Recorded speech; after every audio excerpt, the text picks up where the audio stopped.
Hi sir. Hi hi. ఎలా ఉన్నారు sir? Very good very good. మీరు ఎలా ఉన్నారు? బాగానే ఉన్నారు సార్. ఆఫ్టర్ లాంగ్ గ్యాప్, చాలా సంవత్సరాల తర్వాత అసలు గ్యాప్ కూడా కాదండి, ఒక జీవితం అనాలేమో.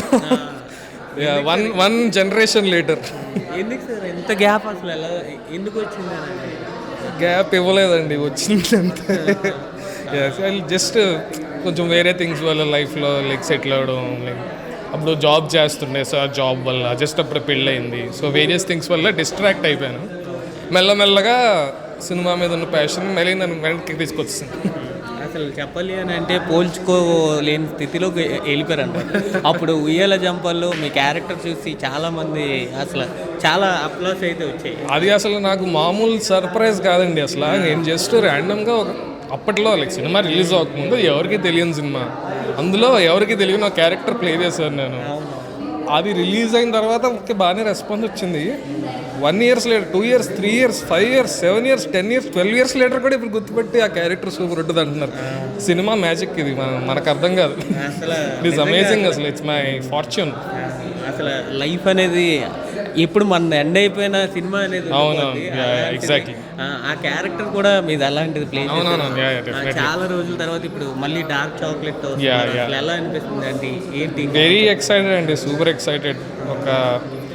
ఒక నలుగురు మధ్యన జరిగిన very engaging, thrilling, dark comedy cinema. It's going to be new cinematic experience for sure. థియేటర్లో మీకు ఎప్పుడూ రాని ఒక తెలుగు సినిమాలో ఎప్పుడూ రాని ఒక ఎక్స్పీరియన్స్ వస్తుంది అని మా స్క్రీనింగ్స్లో మాకు అర్థమైన విషయం. అదే నేను కూడా మీకు చెప్తాను. అంటే ఇన్ని సంవత్సరాలు వచ్చిన సినిమా అనేది వదలలేదు. అసలు ఏంటి సార్, అసలు సినిమా మీద ప్యాషన్ వల్ల ఇంకా సినిమా ఫీల్డ్లో ఉండిపోయారా, లేకపోతే మధ్యలో ఇంకేదైనా?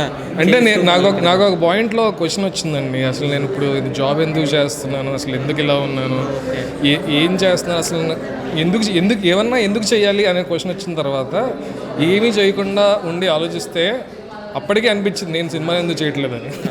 అందుకనే సినిమాలు చేస్తున్నాను.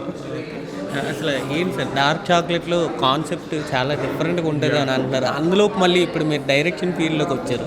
అసలు యాక్టింగ్ నుంచి డైరెక్షన్ ఫీల్డ్కి రావడానికి కారణం ఏంటి? నాకు ఎప్పుడు direction was always my interest అండి. యాక్టింగ్ యాక్చువల్లీ నేను చేసింది ఒక ఆపర్చునిటీ వచ్చింది అదృష్టం కొద్దీ. సినిమా సెట్ ఎలా ఉంటుందో తెలుసుకుందాం అని వచ్చాను యాక్చువల్లీ.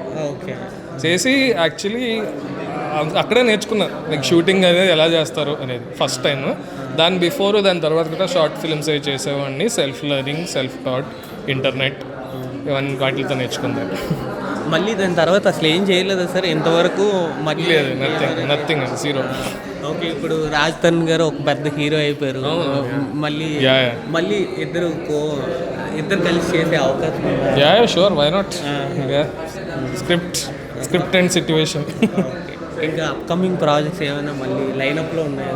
లైనప్ అంటే ఇప్పుడు మరి తెలియాలండి. ఇప్పుడు నేను ఇంకా ఫస్ట్ ఫిల్మ్ ఇంకా బయటికి రాలేదు కాబట్టి what kind of story should I pick next అనే దానికి ఉన్న ఐడియాస్లోంచి what is the best thing to pick for the next film అనేది ఇంకా రిలీజ్ తర్వాత తెలుస్తుంది. లైక్ రిసెప్షన్ బట్టి hopefully it's gonna be good, very good.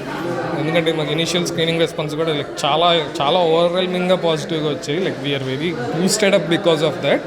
But again wider audience దాన్ని బట్టే ఇంకా నెక్స్ట్ ఏంటని. బట్ ఉన్నాయి, ఐడియాస్ ఉన్నాయి.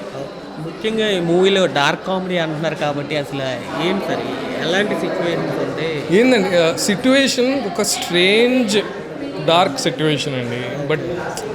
But the way it is handled by these people, the characters is funny.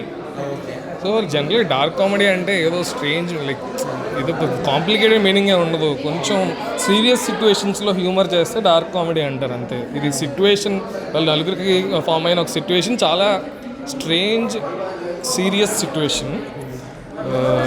దానిలో వీళ్ళు నలుగురు ఈ సిచ్యువేషన్ ఎలా హ్యాండిల్ చేశారనేది చాలా ఫన్నీ. ఇంకా రానున్న రోజుల్లో సినిమాల్లో ఉండే అవకాశమే ఉందా సార్? మళ్ళీ ఏమైనా ప్లాన్స్, ఏమైనా చేంజెస్ అయ్యే? నేను యాక్టింగ్ గురించి అంటున్నారా? యాక్టింగ్ అవ్వచ్చు, డైరెక్షన్ వైజ్ అవ్వచ్చు, ఇంకా కంటిన్యూస్గా మూవీస్లో ఉండే అవకాశం ఉంది? I'm going to continue directing movies. Acting చేస్తా అనేది తెలియదండి, depends. Okay sir, thank you.